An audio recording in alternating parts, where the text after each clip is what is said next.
নমস্কাৰ, আজি মই বনাবলৈ ওলাইছোঁ তৰমুজৰ গুটিৰে মাছৰ জোল। 1 কাপ তৰমুজৰ গুটি কিছু সময়ৰ বাবে পানীত ভিজাই ৰাখিছোঁ।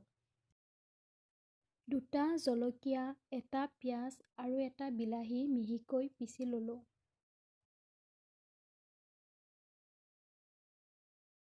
পেষ্টখিনি এটা বাটিত উলিয়াই থ'লোঁ।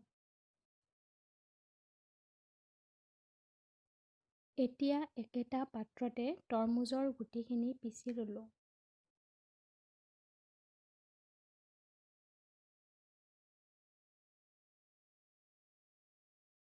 পেষ্টটো মিহি হ'বৰ বাবে 1 কাপ পানী দিছোঁ।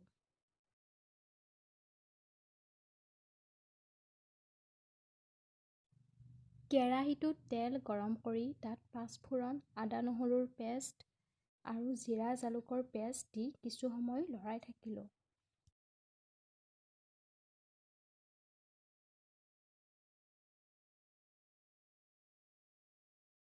বিলাহীৰ পেষ্টখিনি দি দিলোঁ।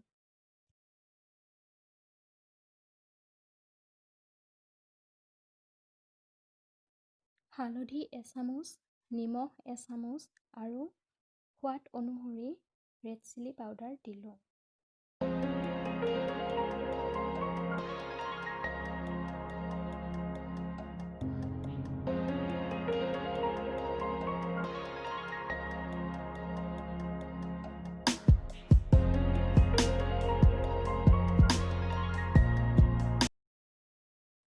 কিছু সময় লৰাই থাকি তেল বিৰিঙি অহাত তৰমুজৰ গুটিৰ পেষ্টটো দিলোঁ।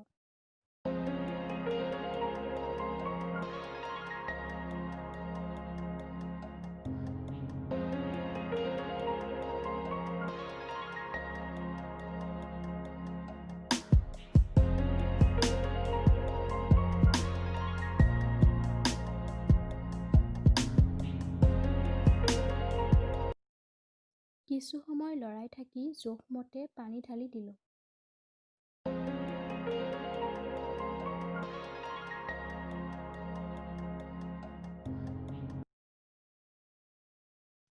ভাজি থোৱা বৰালি মাছকেইডোখৰ দি উতল আহিবলৈ দিলোঁ আৰু উতল অহাত নমাই থ'লোঁ।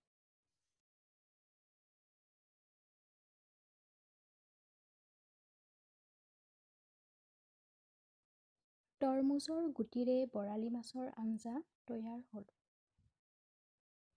আপোনালোকেও এনেদৰে বনাই চাব আৰু কেনেকুৱা পালে মোক কমেণ্ট কৰি জনাব। যদি মোৰ ভিডিঅ'টো ভাল পালে তেনেহ'লে লাইক আৰু ছাবস্ক্ৰাইব কৰিব।